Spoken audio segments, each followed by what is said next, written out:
નમસ્કાર વાલા વિદ્યાર્થી મિત્રો, કેપી કોચિંગમાં આપ સૌનું હાર્દિક સ્વાગત છે. વિદ્યાર્થી મિત્રો, આપણે જોઈ રહ્યા છીએ ધોરણ 5 વિષય કેકારો, જેની અલંકાર સ્વાપોથીનું સોલ્યુશન આપણે જોઈએ છીએ. વિદ્યાર્થી મિત્રો, તેમાં આપણે અત્યારે પહેલો પાઠ જોઈએ છીએ, મજા તો માળિયામાં અથવા કાતરિયામાં.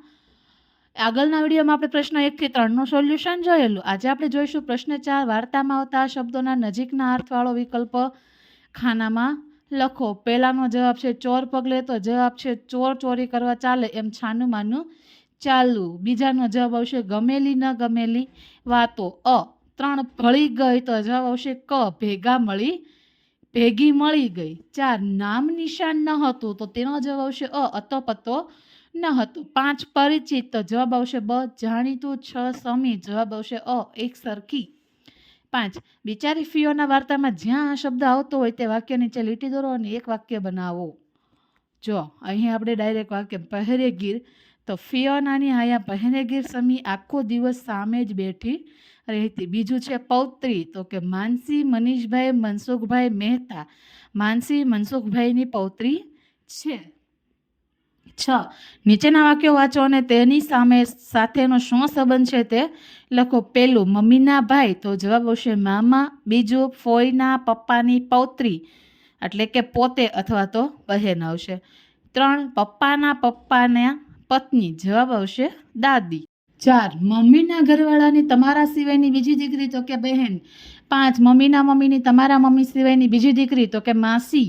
6 મમ્મીના ભાઈનો દીકરો, એટલે કે મામાનો દીકરો ભાઈ થાય આપણે.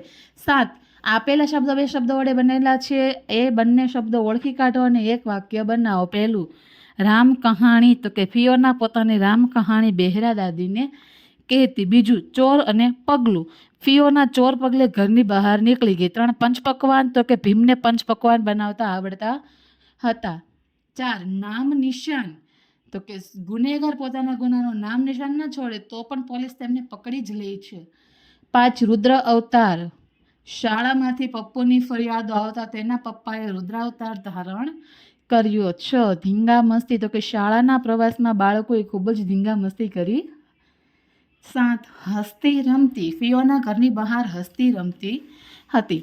8 વાક્ય વાંચીને આપેલા શબ્દ સમૂહનો અર્થ ધારો અને લખો. પહેલું છે કપાળે કરચલી થવી, તો તેનો શબ્દ જૂથ થશે ચિંતા થવી. બીજું વાજ આવી જવું, તો કે કંટાળી જવું, જવાબ આવશે 3 હેતાઈ જવું, જવાબ આવશે ડઘાઈ જવું. પ્રશ્ન 9 વાર્તામાંથી બપોર આખી એક ઘરનો વાડો હતો. ફકરો વાંચો, ત્યાર પછી નીચે આપેલા વાક્યોના અર્થને બંધ બેસતું વાક્ય તે ફકરામાંથી શોધીને લખો. પહેલું ફિયોના ડરામણા અવાજથી ગભરાઈ જાય છે, જવાબ કૂતરાના ભસવાના અવાજે જ્યારે ચોકીને ઊભી રહી ત્યારે સામે ઘરનો એક વાડો હતો. 2 ફિયોના છાની માની ઘરેથી ભાગી છૂટી, જવાબ ફિયોના ચોર પગલે ઘરની બહાર નીકળી ગઈ. 3 ફિયોનાએ નિયમોમાં રહીને જીવવું પડે છે, જવાબ બપોર આખી ફિયોનાને ફરજિયાત પોતાના ઓરડામાં ભરાઈ રહેવું પડતું. 4 ઘરની બહાર નીકળતા જ તેના હૃદયના ધબકારા વધી ગયા. રસ્તા પર આવી ત્યારે તેની છાતી ધડક ધડક થતી હતી. 5 ફિયોના આરામ કરીને થાકી ગઈ હતી, જવાબ મોટા પલંગમાં પાસા ઘસતી પડી રહેતી. પ્રશ્ન 10 બિચારી ફિયોના વાર્તાના આધારે આપેલા શબ્દ જૂથનો અર્થ ધરાવતા વાક્યની ઉદાહરણ મુજબ યોગ્ય જોડી બનાવો. જવાબ બીજામાં આવશે સી, ત્રીજાનો આવશે એફ, ચોથાનો આવશે ડી, પાંચમાનો જવાબ આવશે એ અને છઠ્ઠાનો જવાબ આવશે ઈ. પ્રશ્ન 11 આપેલા વાક્યને વાર્તાની ઘટના મુજબનો ક્રમ આપો. તો આપણે ક્રમ આપેલો છે, પહેલા 5 નંબર આવશે, પછી 6, 4, 1, 3 અને 2. પ્રશ્ન 12 આપેલા શબ્દોમાં કયો ભાવ રહેલો છે, આનંદ, દુઃખ કે ગુસ્સો? તે વિચારો અને શબ્દોની આગળ લાગુ પડતી સ્માઇલી દોરવાની છે. તો જો દયામણું મોઢું છે તો તેમાં આપણે દુઃખની સ્માઇલી દોરીશું. શું અહીં મેં દોરેલી છે, આ પ્રમાણે તમારે તમારી સ્વપોથીમાં વ્યવસ્થિત રીતે દોરવાની રહેશે. થેન્ક યુ વિદ્યાર્થી મિત્રો.